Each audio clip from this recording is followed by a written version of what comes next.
जय महाकाल, जय माँ भगवती काली। भाग 24, अध्याय 4। चंद्रमा को शाप देने का वर्णन। मार्कंडेय मुनि जी ने कहा, इसके अनंतर वृद्धश्रवा जीव और लोकों का भरण करने वाले कृष्ण वर्मा ने उन ब्रह्मा जी से देवों के दुख का कारण बतलाया था। देवों ने कहा, हे जगत की रचना करने वाले, आपके समीप में जिस कार्य के संपादन के लिए हम लोग समागत हुए हैं उनका आप श्रवण कीजिए, जो कि हम लोगों के दुख का बीज है और जिसके होने से हम सब लोग मलांश्री वाले हो रहे हैं। हे पितामह, कहीं पर भी लोक में यज्ञ संप्रवर्तित नहीं हो रहे हैं, अर्थात कोई भी किसी जगह पर लोक में यज्ञ नहीं कर रहे हैं। समस्त प्रजा इस समय निरांतक और निराधार होकर क्षय को प्राप्त हो रही है। भूमंडल में न तो कोई दान देता है और न कोई धर्म संबंधी कर्म करता है, न तप है, अर्थात कोई भी तपस्या भी नहीं कर रहा है। मेघलोक में वर्षा नहीं करते हैं। समस्त पृथ्वी क्षीण जल वाली हो गई है। सभी औषधियाँ क्षीण हो गई हैं।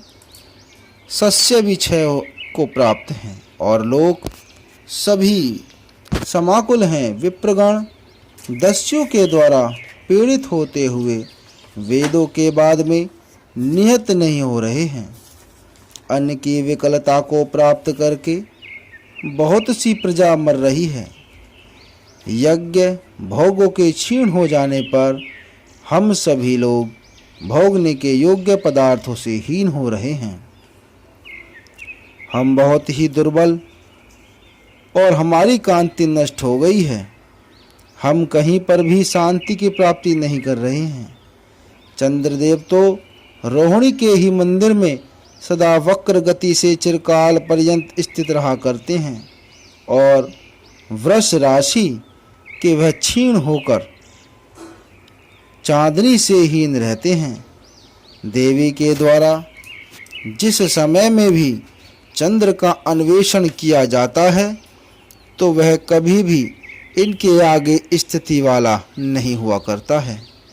वह किसी समय में भी देवों के समाज में अथवा आपके समीप में उपस्थित नहीं हुआ करते हैं। वह किसी समय भी रोहिणी का त्याग करके वहीं पर भी गमन नहीं किया करते हैं। यदि कोई भी अन्य नहीं होता है तभी चंद्र बाहर जाया करते हैं।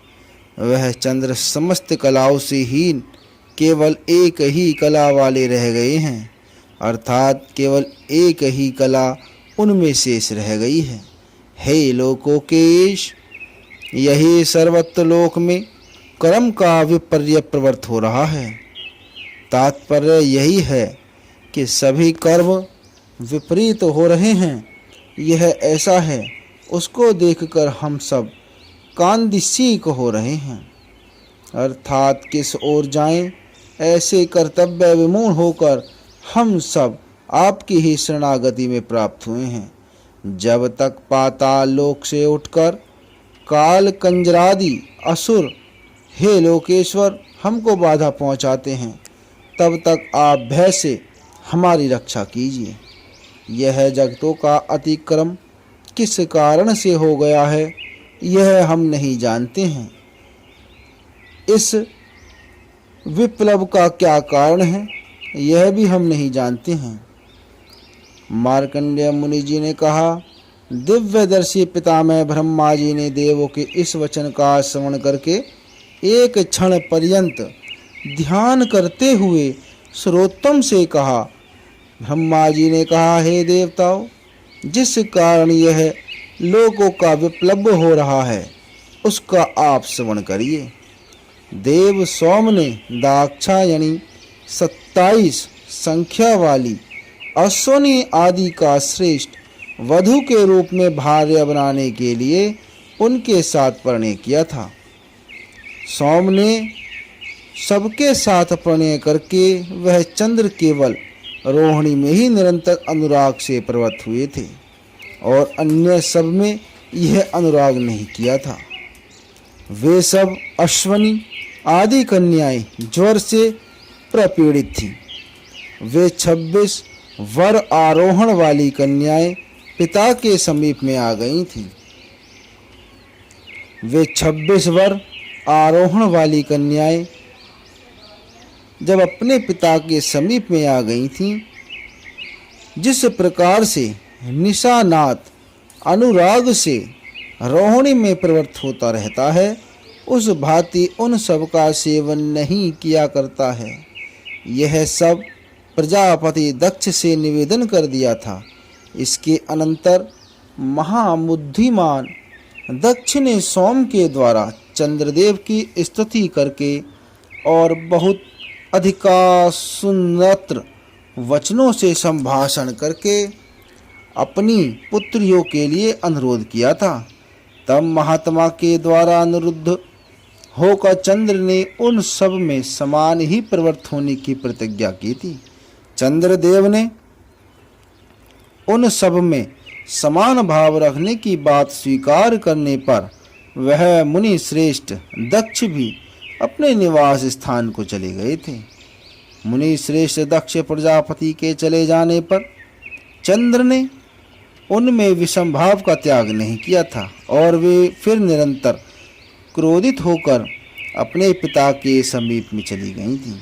इसके अनंतर पुनः दक्ष ने दूसरी सुताओं के विषय में अनुरोध किया था और समान व्यवहार रखने की प्रतिज्ञा कराकर यह वचन कहा था कि हे चंद्र, यदि आप समान व्यवहार नहीं करोगे और आप यदि इन सब में ही अनुराग नहीं करेंगे तो मैं आपको शाप दे दूंगा। इस कारण से जो समुचित हो वही आप व्यवहार सभी के प्रति करिए। इसके उपरांत दक्ष के चले जाने पर चंद्र ने समान बर्ताव नहीं किया तो पुनः दक्ष के समीप में जाकर क्रोध के साथ कहने लगी, वह चंद्रदेव आपके कथित वचनों का सत्कार नहीं करते हैं और वे हम सब में प्रवृत्त नहीं होते हैं, अर्थात हम सब का सेवन अभी भी नहीं किया करते हैं। अतएव हम सब तपश्चर्या करेंगी और आपके ही समीप में स्थित रहा करेंगी। अपनी उन पुत्रियों के इस वचन का श्रवण करके महामुनि दक्ष परम क्रोधित हो गए थे और फिर चंद्रदेव के क्षय करने के लिए शाप देने को उत्सुक हो गए थे। हे महामुने, शाप देने के लिए उद्धत मन वाले और महान कुपित हुए दक्ष प्रजापति की नासिका के अग्रभाग से 6 नाम वाला एक महान रोग निकल पड़ा था। उस महारोग को चंद्रदेव के लिए प्रेरित कर दिया गया था, जो कि मुनिवर दक्ष के ही द्वारा भेजा गया था।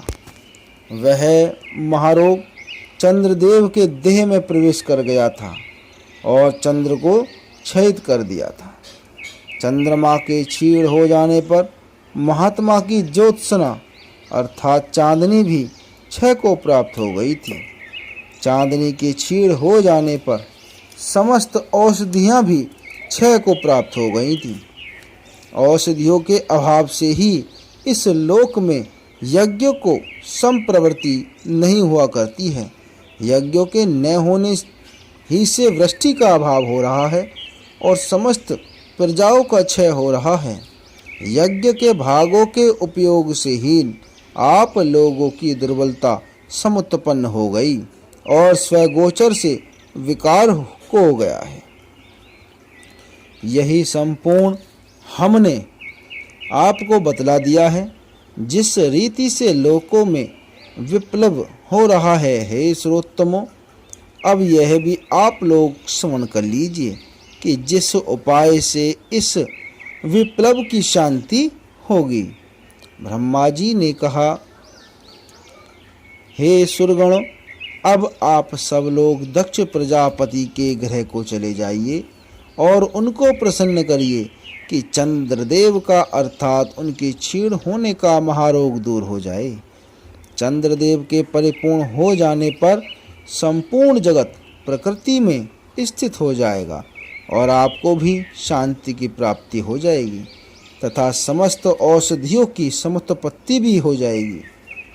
मार्कंडेय महर्षि जी ने कहा, ब्रह्मा जी के इस वचनामृत का स्मरण करके समस्त देवगण, जिनमें इंद्रदेव सबके आगे चलने वाले नायक से परम प्रसन्न मन वाले होते हुए, उस समय में प्रजापति दक्ष के सदन अर्थात निवास स्थान पर गए थे। वहां पर सब सुरगणों ने नीति के अनुसार उपस्थान करके मुनिवर प्रजापति दक्ष को प्रणाम करके बहुत ही विनम्रता संयुक्त मधुरवाणी से उन्होंने कहा। देवों ने कहा, हे ब्राह्मण, अत्यंत दुखित हमारे ऊपर प्रसन्न होइए। हे महाबुद्धे, हमारी इस शोक के सागर से रक्षा कीजिए और उद्धार करिए। सृष्टि की रचना करने वाले परमात्मा का ब्रह्म संख्या वाला जो रूप है, उन्हीं के अंश समस्त जगतों के आप परम ज्योति हैं। हे विप्र रूप, आपके लिए हमारा नमस्कार है। प्रजा की रक्षा करने से और प्रजा के पालन करने के कारण से दक्ष और प्रजापति आप योगेश हैं। आपको हम प्रणाम करते हैं। समस्त जगतों की रक्षा के लिए और कुशल आत्मा वालों के लिए तथा आत्मा के हित के लिए, दक्ष के लिए, महात्मा के लिए शीघ्र आपके लिए नमस्कार है। नियत इंद्रियों वाले योगियों के द्वारा निरंतर चिंतन किए हुए सार का भी सारभूत है, ऐसे परमात्मा दक्ष के लिए नमस्कार है। योगियों की वृत्ति को अनादकृष्ट करके पारगामियों में परायण सहसा ही आधन्य कहा गया है, उनके लिए नित्य ही नमस्कार है।